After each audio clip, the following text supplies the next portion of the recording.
Vamos a describir entonces dentro de los síndromes pericárdicos, pericardio, entendiendo la serosa que cubre al corazón, ¿no? Tenemos dos capas, ¿no? El pericardio visceral, que es el que está pegado al corazón, y el parietal, que está más en contacto con pulmones, ¿no? Más externo, que hace que haya una cavidad virtual entre ambos. Pero esta cavidad virtual generalmente tiene muy poco contenido, ¿no? Y ese poco contenido casi es imperceptible. ¿Qué puede pasar con este pericardio? Se puede inflamar, lo cual nos dará pericarditis. Puede haber líquido entre una y otra capa y ya estaremos hablando de un derrame pericárdico. Este derrame pericárdico puede ser de tal magnitud que tapone al corazón, es decir, que iguale o supere las presiones intracardíacas y estaremos frente a un taponamiento pericárdico. O puede ser que este pericardio se engrose, se ponga rígido como si fuera una cáscara, una costra, y nos dé lugar a un corazón atrapado en una capa que debiera ser flexible y pierde su flexibilidad y estaremos frente a una pericarditis constrictiva. Entonces pasamos a describir cada uno de ellos. Entonces la pericarditis es la inflamación del pericardio que puede ocurrir como una entidad aislada, es decir, que solo afecta el pericardio, o puede ser parte de una enfermedad sistémica. Una enfermedad sistémica de policerositis, ¿no? Que junto con un derrame pericárdico hay un derrame pleural, por ejemplo, ¿no? La incidencia por muerte varía entre el 1 al 6% y, ojito, representa hasta el 5% de pacientes que llegan a la emergencia con dolor torácico que no sea síndrome coronario agudo. Excluyendo los que son síndromes coronarios agudos, el resto de pacientes con dolor torácico hasta un 5% es por pericarditis. Las posibles secuelas a futuro de una pericarditis, de una inflamación del pericardio, pueden ser el derrame, el taponamiento, la pericarditis recurrente o constrictiva. Las etiologías son variables. Vamos a encontrar causas infecciosas y no infecciosas, y son muy variables. Van a ver. Entre las infecciosas puede haber virales, que son comunes en países más desarrollados, pero en países como el nuestro, la bacteriana y de tipo de tuberculosis es muy frecuente. Nuestra realidad es diferente a la de otros, ¿no? Y para nosotros la etiología tuberculosa es, y en especial para Tacna, la etiología tuberculosa es muy predominante. Más bien las fúngicas y las parasitarias resultan ser muy raras, ¿no? Y dentro de las causas no infecciosas, las autoinmunitarias son las más frecuentes, pero también hay las neoplásicas, las metabólicas, como el hipotiroidismo, la enfermedad renal, pueden ser traumáticas o iatrogénicas o inducidas por algunos fármacos. La clínica, pues el dolor va a ser el síntoma capital, ¿no? Se presenta hasta un 90% de los casos y la localización suele ser retroesternal, el inicio suele ser súbito, el tipo punzante o tipo pleurítico, que se exacerba con la respiración, es decir, el paciente te dice que cuando toma aire le duele más, cuando se echa le duele más, y más bien cuando se sienta y se inclina hacia adelante calma el dolor, ¿no? Tiene algunas características, cuando veamos el síndrome coronario agudo, parecidas a la isquemia, como la localización, el inicio súbito, incluso la irradiación, porque también se irradia al cuello, al brazo y hombro izquierdo, pero tiene una irradiación que no la tienen otras entidades, que es hacia los bordes trapezoidales, ¿no? Hacia atrás. Eso es por irritación del ganglio frénico, y esto, como les digo, no lo tienen otras entidades, pero todo el que hace pericarditis no siempre hace esa irradiación, pero cuando la tiene ya nos da una pauta importante. Y si es parte de un fenómeno sistémico, pues encontraremos hallazgos de esta enfermedad sistémica. Al examen físico, hasta 33% pueden ocultar un frote pericárdico, ¿no? Que se da por dos fenómenos. Cuando el derrame no es muy grande, es pequeño, se escuchará el frote por el roce entre ambas serosas, o sea, el pericardio visceral con el parietal, ¿no? Pero cuando el derrame es mayor, dejará de haber roce. Y cuando crece más, ya también escucharemos un roce que será fruto de del roce del pericardio parietal con la pleura, ¿no? Entonces habrá una etapa en que escuche frote, otra etapa que no, y otra etapa que de nuevo vuelvo a escuchar, ¿no? Entonces puede ser intermitente el hallazgo, dependiendo de la cantidad de líquido encontraré pues los primeros y segundos ruidos les contaré de difícil auscultación, es decir, de una intensidad disminuida, y el segundo ruido puede estar desdoblado en forma anormal. Dependiendo del volumen puede haber hipotensión, taquicardia, presión yugular elevada y el pulso paradójico cuando haya taponamiento, si no, no. Si es de etiología piógena, ¿no?, o purulenta, estará asociado además a fiebres porque se comportará casi como un absceso, entonces habrá estas fiebres en picos y muy altas, ¿no? El electrocardiograma va a pasar por 4 estadios, ¿no?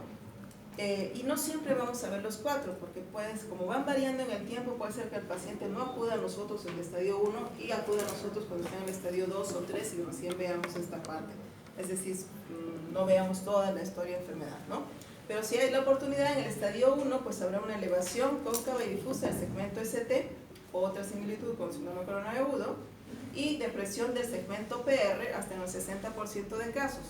Pasa el tiempo y estos fenómenos, esta elevación, se normaliza, ¿no?, tanto del ST como del PR. Y en un estadio posterior, estadio 3, ya también habrá una inversión de las ondas T en forma difusa, y en el estadio 4 todo vuelve a la normalidad, es decir, las ondas T vuelven a ser positivas.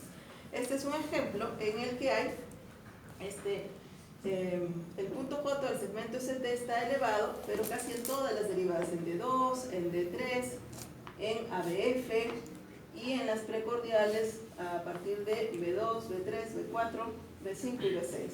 Y no solo está elevado el punto J del segmento ST, sino además el PR está infradesnivelado, que es otra característica. Este sería un estadio 1, ¿no? En el estadio 2 todo vuelve a nivelarse, y en el estadio 3 ya también las ondas T, donde hubo estos fenómenos, ya también las ondas T se volverán negativas, y en el estadio 4 todo de nuevo vuelve a lo normal. En la radiografía puede detectar anomalías mediastinales o pulmonares que pudieran estar causando, ¿no?, como causantes del derrame pericárdico, masas, tipo linfomas o fenómenos mediastinales, ¿no? Y cuando la efusión supera los 250 mililitros, ya aumentará el tamaño de la silueta cardíaca en la radiografía, ¿no?, con estos fenómenos y se le llama el corazón en botella. Perdemos, acá tendríamos que ver el botón aórtico, el botón pulmonar, se vuelve todo como derecho, ¿no?, los bordes más definidos, a eso le llamamos, esa es una característica del derrame.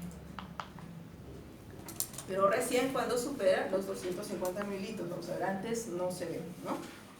En los análisis podemos encontrar una velocidad de sedimentación, fenómenos inflamatorios inespecíficos que pueden estar elevados, pero no nos va a dar un dato de la causa del derrame, ¿no?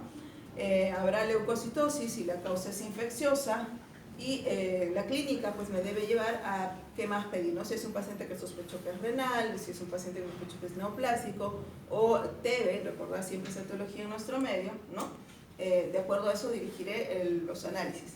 La troponina, ojo, puede estar elevada hasta en el 50% de pacientes porque se dan fenómenos de miopericarditis, ¿no? Entonces hay inflamación miocárdica y de pericardio, ¿no? Entonces junto con la pericarditis hay también inflamación miocárdica que puede llevar a muerte de algunos miocitos, liberar troponina y hacerse positivo el examen. La ecocardiografía me ayuda evidenciando pues derrames, incluso derrames pequeñitos que no me den mucha clínica, la ecografía los verá, ¿no? Y me puede confirmar con ello el diagnóstico, hasta en el 60% de los casos habrá este derrame. Y si hay estadios, un derrame que ya esté amenazando con taponar el corazón, la ecografía antes de la clínica también me dará pautas. Eso también es la gran utilidad de la ecocardiografía. Se va a ver así, este es un corte longitudinal, este es el ventrículo derecho, el septo interventricular, el ventrículo izquierdo, la salida hacia la aorta, la salida hacia la aurícula izquierda. Lo que usualmente vemos es que esto está pegado acá. Este espacio negro es el derrame, ¿no? Ese es el derrame pericárdico y se le mide el borde anterior y posterior para saber si es leve, moderado o severo. Será de acuerdo a la medición de la cantidad del derrame, ¿no? Hay que tener algunas definiciones claras. Llamaremos pericarditis aguda cuando hay este síndrome pericárdico inflamatorio con al menos dos de los siguientes criterios: dolor o dolor torácico de tipo pericárdico con las características que hemos descrito, el hallazgo de frote pericárdico, hallazgo de los cambios en el electrocardiograma de la lesión difusa del segmento ST o depresión del PR, es decir, el estadio 1, o un derrame pericárdico nuevo o empeoramiento de uno que ya tenía, ¿no? Entonces, de estos 4 debo tener por lo menos 2 para hacer el diagnóstico de una pericarditis aguda, ¿no? Y puede haber hallazgos adicionales como elevación de marcadores de inflamación, lo que les decía, ¿no? La proteína C reactiva, la velocidad de sedimentación, el recuento leucocitario. Y también pueden ayudarme otras imágenes, además de la ecocardiografía, que pueden ser la resonancia o la tomografía. Llamaremos pericarditis incesante cuando este fenómeno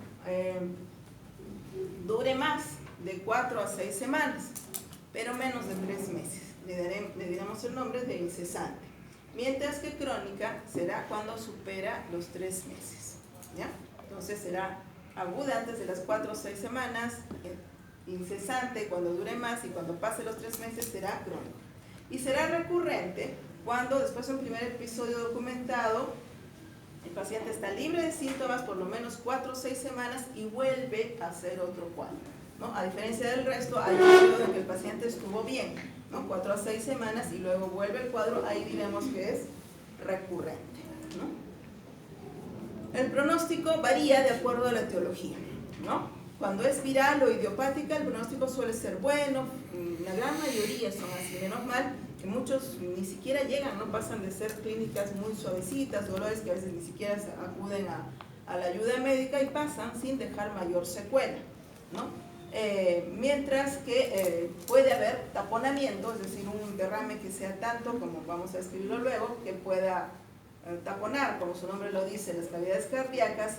Y cuando eso es más probable que ocurra cuando la causa de la pericarditis es maligna, es decir, por una neoplasia o por tuberculosis, o cuando es una pericarditis de tipo purulento. Puede ir a pericarditis constrictiva, es decir, que esta inflamación primera, aguda, cicatrice a un modo que engrose el pericardio y ya lo deje como una costra dura e inflexible.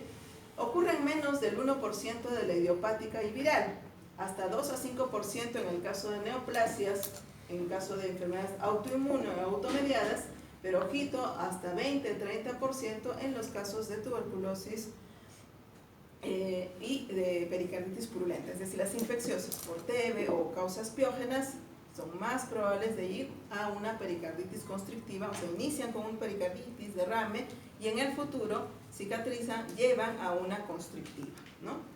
Del 15 a 30% de idiopáticas van a la recurrencia. Entonces, la idiopática, si bien es cierto, no te da taponamiento ni iba a la pericarditis constrictiva, pero es la que más va a la recurrencia.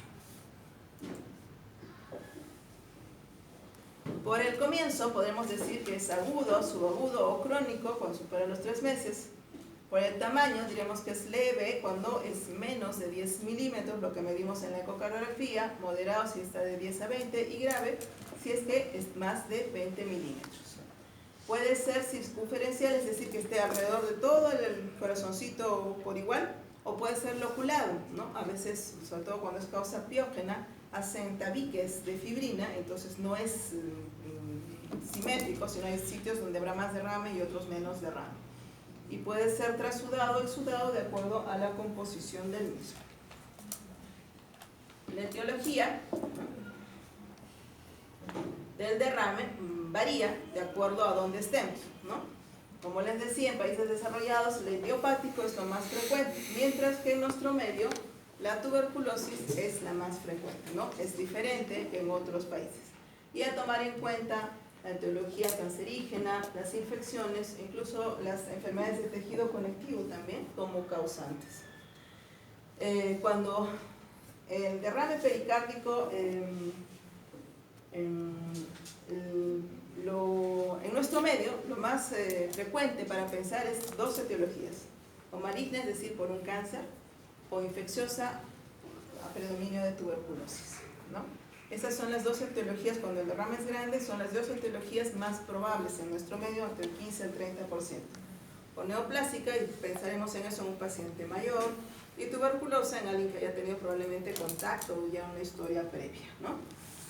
Habrá dolor torácico, sensación de plenitud, puede referirse a disnea de esfuerzo, ortopnea, puede haber disfagia por compresión del esófago del derrame, puede haber náuseas por compresión del diafragma, tos por compresión bronquial, hipo por compresión del esófago o afección del nervio vago y frénico, ronquera por compresión del nervio recurrente laringio, y el paciente puede referir debilidad, anorexia, fatiga y palpitaciones. El examen físico, si el derrame es pequeño, puede ser normal, pero si ya el derrame es grande, puedo detectar distensión de las venas del cuello, una incurgitación yugular. Al tomarle la presión encontraré el pulso paradójico, los ruidos cardíacos serán de difícil auscultación, ¿no? Y el frote pericárdico puedo auscultarlo a veces, o sea, va a depender del volumen del derrame, lo que yo pueda o no auscultar. Me ayudarán al diagnóstico la radiografía, que como ya pase del cuarto de litro ya aumentará la silueta, la ecocardiografía y otras imágenes como la tomografía y la resonancia también nos pueden ayudar, ¿no? De nuevo aquí, por ejemplo, estas son unas 4 cámaras, ventrículos arriba, aurículas abajo, y el derrame se ve por este lado, ¿no? Entonces de nuevo una toma longitudinal. Fíjense, es un derrame laminar muy delgadito, mientras que acá es un derrame mucho más grande, ¿no? Lo mismo este. Y además, acá vamos a ver si es que está afectando las cavidades dentro de las izquierdas y las derechas. ¿Cuál creen que será la primera en ser afectada? Por el derrame que empieza a aumentar la presión y empezar a presionar las cavidades cardíacas. ¿Cuál será la primera que venza? No, las izquierdas, fíjense, las derechas, porque las izquierdas, fíjense, la cantidad de músculo que tiene la izquierda es mucho mayor, es una cavidad mucho más fuerte, mientras que la derecha, la pared libre, es mucho más delgada, ¿no? Y la aurícula derecha peor. Entonces, la primera que se vence va a ser la aurícula derecha, seguida del ventrículo derecho, y después vendrán las cavidades izquierdas. Y cuando eso suceda, estaremos frente al taponamiento cardíaco. Pues yo les he dicho que la ecografía se adelanta a la clínica, porque en la ecografía ya podemos ver colapso de aurícula derecha, no solo de aurícula derecha, y no dará clínica de taponamiento, pero ya le llamamos un signo de pretaponamiento. Y cuando ya haya colapso del ventrículo derecho, ya estaremos frente a un taponamiento ya declarado, que sí se acompañará de clínica, ¿no? Entonces la ecocardiografía, cuando me da ese dato de solamente la aurícula derecha ya la está colapsando, será pretaponamiento, todavía no se irá con la clínica, y cuando ya se haya comprometido el ventrículo derecho, ya lo encontraremos con la clínica de taponamiento. Entonces el taponamiento es la compresión, que puede ser lenta o rápida, dependiendo que a la velocidad en que se acumule el líquido del corazón, y pone en peligro la vida, porque la acumulación pericárdica de líquido, que puede ser pus, que puede ser sangre, va a llegar un momento en que la presión se iguale con la de las cavidades y impida el llenado y el flujo de la sangre, ¿no?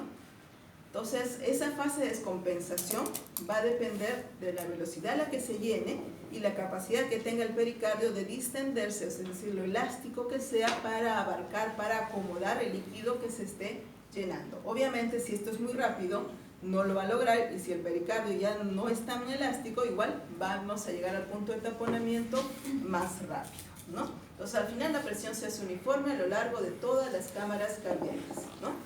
Este es un caso en que con menos volumen alcanzo el punto en que se produce el taponamiento por la rapidez, ¿no? Entonces no es mucho volumen, pero por la rapidez con la que se llena me puedo llegar a taponar con cantidades pequeñas. Esto puede ser, por ejemplo, por llenado de sangre, que es rápido, ¿no? Puede ser.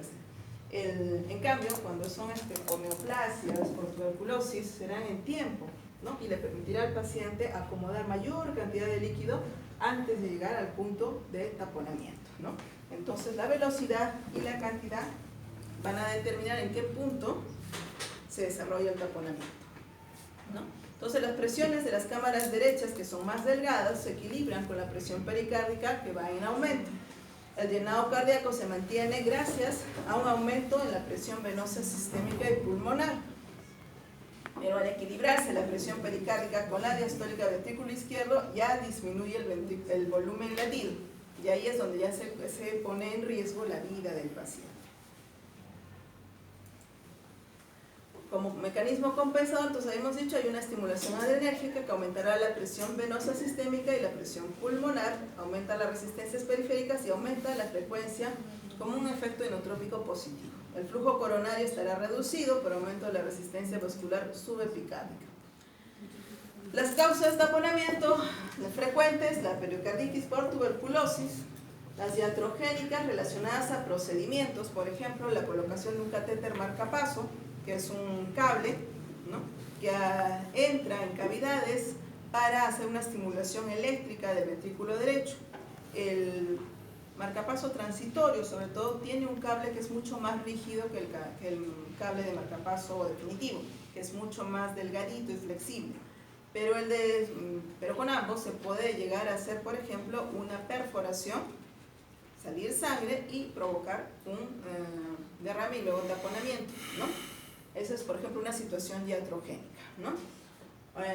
Puede ser por traumatismo, por neoplasia, enfermedad maligna, que son, por eso digo, a derrames grandes que llevan a taponamiento, pensar tuberculosis, neoplasia.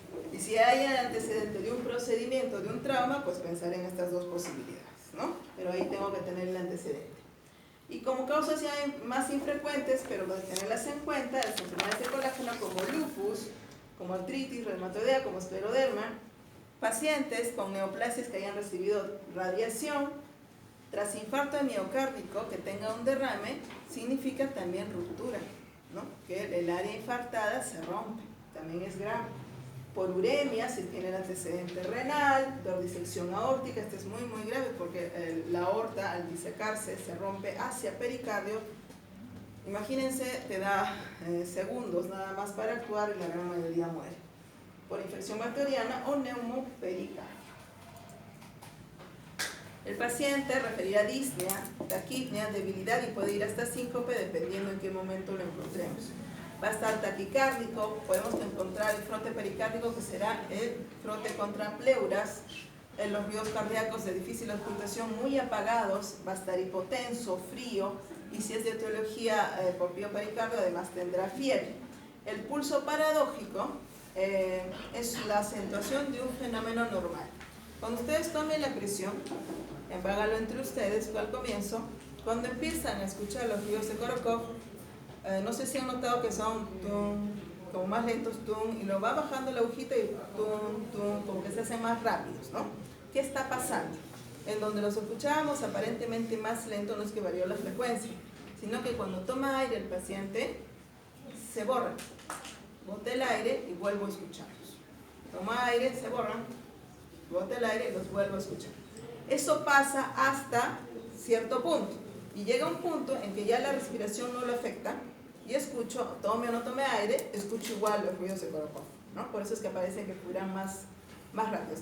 Esa distancia en que hay ese cambio, ¿no?, cuando supera los 10 milímetros de mercurio, es decir, digamos, empiezo a escuchar el primer ruido en 120, ¿no?, y le afecta la respiración hasta 110 o hasta 90, ¿no?, o hasta 100, ¿no?, 20 milímetros de mercurio en que le afectó, estoy frente a un pulso paradójico, ¿no?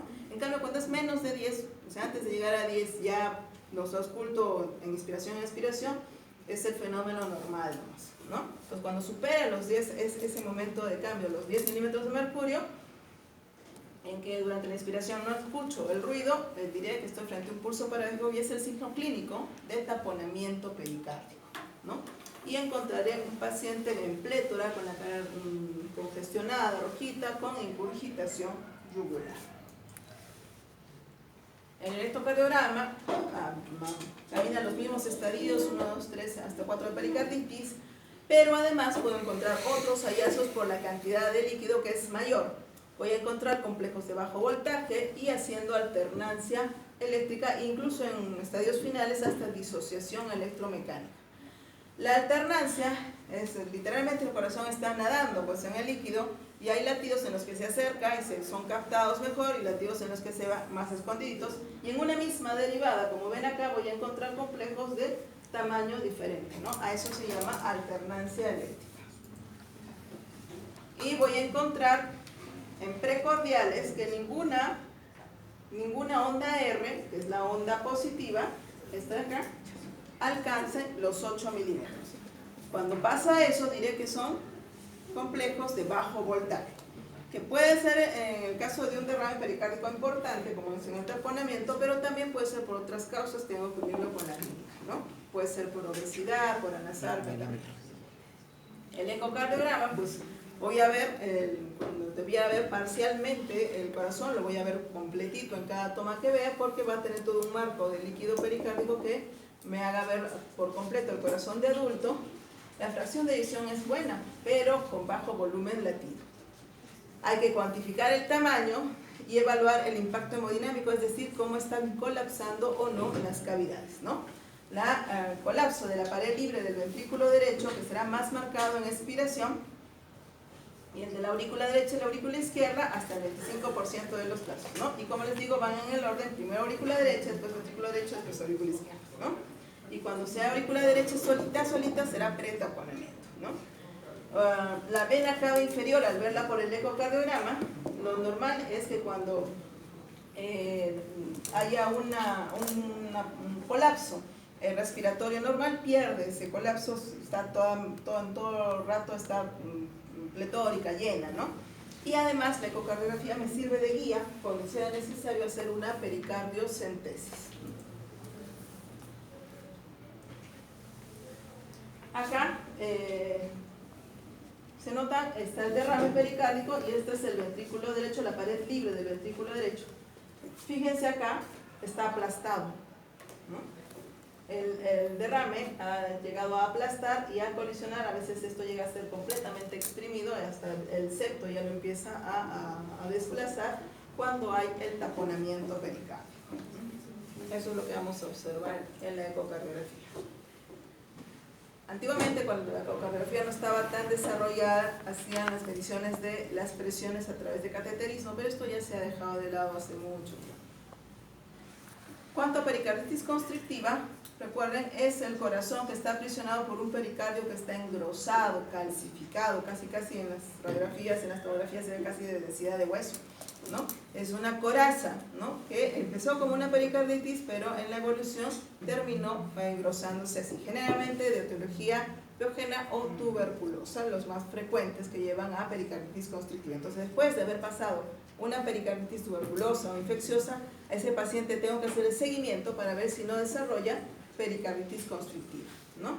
Aquí el llenado diastólico se restringe, porque cuando el corazón se tiene que dilatar en diástole para recibir el volumen sanguíneo, se va a encontrar con una pared, ¿no? Que le va a impedir distenderse más, ¿no?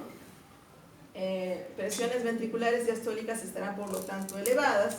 El llenado ventricular se produce a gran velocidad por altas presiones auriculares, hay una succión diastólica aumentada y se reduce el flujo coronario. Para compensar esto, el cuerpo ¿qué hace? Mantiene el gasto gracias a una frecuencia cardíaca alta. Hay una respuesta humeral y renal similar a la de la falla cardíaca, con retención de líquido y electrolitos.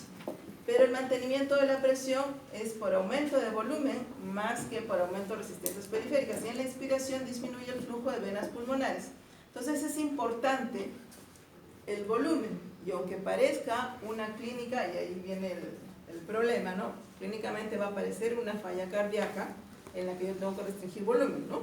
Mientras que aquí, la clínica se va a aparecer, pero más bien es el volumen lo que mantiene ese gasto cardíaco. Si yo lo restringo equivocándome de diagnóstico, lo empeoro al paciente. Es raro en pericarditis idiopática y viral, como habíamos dicho, pero sí de alta frecuencia, 20 a 30, en bacterianas, tuberculosas y piógenas sobre todo, ¿no? Va a haber disnea, esfuerzo, fatiga, y la clínica es similar a la de falla derecha, con edemas periféricos, aumento de volumen abdominal, Y ojito, que vamos a querer pues diurético, ¿no? Porque está con ingurgitación, edemas periféricos y vamos a empeorar al paciente si no hago un buen diagnóstico, porque este paciente, su gasto está mantenido gracias al volumen que puede entrar, ¿no? Va a estar taquicárdico, la presión suele ser baja, hay ingurgitación yugular, congestión venosa, edemas periféricos, hepatomegalia que pueden llevar hasta ascitis, puede haber incluso derrame pleural, y el signo clásico que me va a ayudar son estos dos, ¿no? A la auscultación voy a encontrar un knock o golpe pericárdico, pero ojito que se puede confundir con un tercer ruido. Y el signo de Kussmaul, que es lo siguiente. Lo usual es cuando yo veo una ingurgitación yugular, o usted, ¿no? A quien se le note más el flujo venoso en el cuello, cuando toma aire, lo que les decía, ¿no? Baja el diafragma, baja la presión intratorácica y el retorno venoso se favorece. Entonces la vena va a desaparecer, ¿no? Cuando toma aire, porque el retorno venoso se favorece. En estos pacientes, como está impedido ese retorno venoso, ocurre lo contrario. Toma aire y la vena más bien se engurgita más, ¿no? Lejos de desaparecer, se abulta más. Eso es el signo de Kussmaul y me está hablando justamente de esta dificultad que tiene el paciente para que el volumen ingrese al corazón, ¿no? En el electrocardiograma podemos encontrar complejos corazones de bajo voltaje, inversión de la onda teoplana, el eje desviado a la derecha y signos de sobrecarga del ventrículo derecho. La fibrosis, si alcanza miocardio, puede además asociarse a bloqueos atrioventriculares. En la radiografía la calcificación se puede apreciar con una gran densidad casi ósea del pericardio. Este, por ejemplo, es un fenómeno de pericarditis, o sea, de un pericardio engrosado, pero que además hay derrame. Eso es bien clásico en nuestro medio, verlo en tuberculosis, ¿no? Que hacen como la unión de dos cosas, de derrame pericárdico y de pericarditis constrictiva, ¿no? Efusivo-constrictiva se llama. La tomografía, la resonancia son otros estudios de imágenes que también pueden ayudarme a distinguir un pericardio engrosado, y la ecocardiografía pues mostrará las calcificaciones y una medida de la variación del pico de la onda E, que varía más del 25% con la respiración.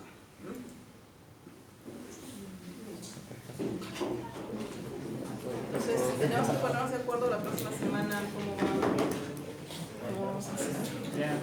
A las 8 es la única hora libre. A las 8 de la noche es las únicas 2 horas libres. ¿Jueves a la mañana? Jueves. Pero algunos tienen rotación. Pero Ita no.